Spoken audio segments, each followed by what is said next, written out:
नमस्कार, मैं पथिक द ट्रैवलर अपने YouTube चैनल में आपका हार्दिक स्वागत करता हूं और आपसे रिक्वेस्ट है कि अगर आपने चैनल को सब्सक्राइब नहीं किया है तो उसको सब्सक्राइब ज़रूर कर लें और बेल आइकन ज़रूर दबा लें। आज का जो विषय है वो है वैल्यू कॉस्ट एवरेजिंग वर्सेस रूपी कॉस्ट एवरेजिंग, जिसे यूएस में डॉलर कॉस्ट एवरेजिंग भी कहते हैं और वैल्यू कॉस्ट एवरेजिंग को बाय ऑन डिप स्ट्रेटजी भी कहते हैं।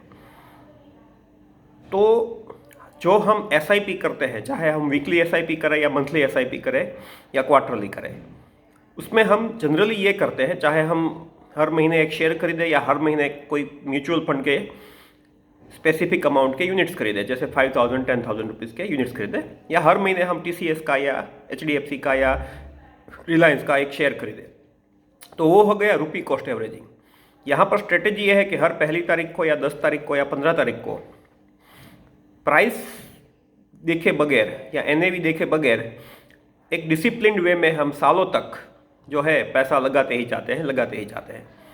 इसका फ़ायदा यह है कि हमको मार्केट को टाइम नहीं करना पड़ता और इससे जो है एक बढ़िया डिसिप्लिन भी बनती है और लंबे अवधि में आपका जो एक वेल्थ क्रिएशन है वो भी अच्छा खासा हो जाता है, आपका कॉर्पस भी बढ़िया हो जाता है। उसके सामने जो वैल्यू कॉस्ट एवरेजिंग है वो किस तरीके से काम करती है। वैल्यू कॉस्ट एवरेजिंग में हम एक ही चीज़ करते हैं कि मार्केट जब भी डाउन जाएगा तभी हम खरीदेंगे। तो जैसे कि मार्केट 20,000 से 25,000 तक गया, तो 20,000 से 25,000 तक गया, उसके बाद फिर से डाउन आया, लेट अस से 23,000। तो जब वो अपने दो अप्स के बीच सबसे डाउन पर होगा तभी हम पैसा लगाएंगे। जैसे कि 23,000 तक आ गया, उसके बाद फिर से वो अप हुआ, तो हम थियोरेटिकली 23,000 पे बहुत सारा पैसा लगाएंगे। फिर मार्केट अप गया, 27,000 तक गया और फिर से थोड़ा सा करेक्शन आया और 26,000 पर आया, तो हम 26,000 पे पैसा जो है उस पॉइंट पे लगाएंगे। तो इसे कहते हैं बाय ऑन डीप स्ट्रेटजी।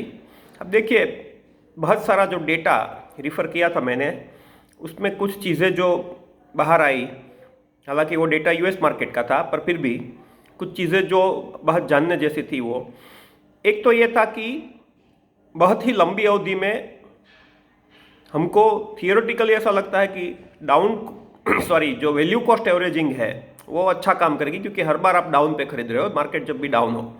पर इसका मतलब ये हुआ कि आपको एग्जैक्टली पता होगा कि मार्केट का जो डाउन पॉइंट है, एग्जैक्टली मोस्ट डाउन पॉइंट, मतलब दो पीक जो है उसके बीच का जो डाउन पॉइंट है वो आपको पता होगा। जैसे कि मार्केट 20 से 25 तक गया और 25 के बाद 23 तक आया और फिर से उठा, तो आपको पता होगा कि 23,000 के बाद मार्केट गिरेगा ही नहीं, क्योंकि अगर आप मार्केट जैसे गिरते जाता है और ज़्यादा से ज़्यादा इन्वेस्ट करते जाते हो तो कभी कभी प्रॉब्लम ये होगा कि you can run out of funds, आपका जो फंड है वो ख़त्म हो सकता है। दूसरा, मार्केट को टाइम करना वो किसी के भी बस की बात नहीं है। तो थियोरेटिकली ये कहना बड़ा अच्छा है कि I will buy on dips, पर एक्चुअली ऐसा है पॉसिबल नहीं है, क्योंकि मार्केट को कोई टाइम कर नहीं सकता, मार्केट कैसे आगे जाएगा कोई नहीं कह सकता है। तो जो स्टडी यूएस में हुई थी 24 सालों की, उसमें रूपी कॉस्ट एवरेजिंग बहुत ही क्लियर विनर था। उसका रीज़न ये है कि मार्केट जो है कभी कभी 4-4 5-5 साल तक एक बढ़िया से बुल रन में आगे जाता है। हो सकता है कि वो कई महीनों तक या कहीं एटलीस्ट हफ्तों तक आप ऊपर ही जाता रहे और आप जो है वो उसको फॉल वो जब होगा उसका वेट करते रहते हो, तो उसमें आप हो सकता है कि आप अपॉर्चुनिटी मिस कर जाओ कि मार्केट गिरे और आप इन्वेस्ट करो और मार्केट गिरे ही नहीं। रूपी कॉस्ट एवरेजिंग में इस बात की कोई समस्या ही नहीं है। दूसरी बात यह है कि आपको ये चीज़ समझनी होगी कि मार्केट में अगर आप 10 साल इन्वेस्ट करते हो तो 10 ही दिन ऐसे होते हैं जब मार्केट एक ही दिन में 4-5% का रिटर्न देगा, 3-4% का रिटर्न देगा। तो मतलब अगर उस 10 सालों में अगर आप उन 10 दिनों में आपने इन्वेस्टेड आप नहीं हो या कम इन्वेस्टेड हो, तो आपका रिटर्न 30-40% या 50% से भी कम हो सकता है। 10 साल में से 10 ही दिन होता है जब रिटर्न बनता है।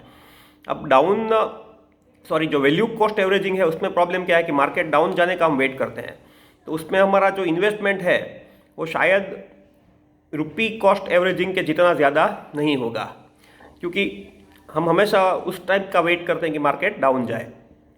तो ओवरऑल यही समझना होगा कि मार्केट को टाइम करना कि नहीं करना, मतलब एसआईपी सिंपल रखना या ऐसे एसआईपी करना कि भाई मार्केट में पीई रेशियो कम हो या मार्केट बहुत डाउन जाए तब पैसा लगाना। तो उसमें भी बेस्ट स्ट्रेटजी यही है कि आप एसआईपी में पैसा लगाते जाओ और लॉन्ग रन में या तो बहुत लॉन्ग रन में मतलब 20-25 साल में करीबन मैक्सिमम ऐसा होगा कि जो वैल्यू कॉस्ट एवरेजिंग है उसका return at the most rupee cost averaging के आसपास आएगा, उससे बढ़ने का चांसेस कम ही है।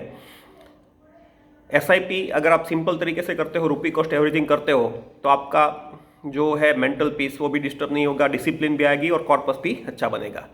तो एक ये छोटा सा वीडियो था ये समझाने का कि वैल्यू कॉस्ट एवरेजिंग और डाउन कॉस्ट एवरेजिंग में फ़र्क क्या है और दोनों के प्रोज एंड कॉन्स क्या है। रुपी कॉस्ट एवरेजिंग का भी नुकसान है कि उसमें जब मार्केट बुल रन में होगा तो आपका रिटर्न अच्छा नहीं बनेगा, पर क्योंकि मार्केट कभी भी हमेशा बुल रन में नहीं रहता है तो उसके जो डाउनफॉल से तब आपको ऑटोमेटिकली ज़्यादा जो है यूनिट्स या शेयर्स मिल ही जाते हैं। तो ओवरऑल सलाह यही है कि एक डिसिप्लिन्ड तरीके से ही इन्वेस्ट करें, आप चाहे स्टॉक एसआईपी करें या म्यूचुअल फंड में एसआईपी करें, इवन आप गोल्ड में भी करें। अगर आप एक सिस्टमेटिक तरीके से एसआईपी करते हैं, हर महीने पैसा लगाते हैं, तो वो ऐसी कोई भी एसेट क्लास जिसमें वॉलेटिलिटी ज़्यादा है जैसे इक्विटी हो गई, उसमें आप ज़्यादा पैसा बना पाओगे। आशा है आपको वीडियो अच्छा लगा होगा। Good night.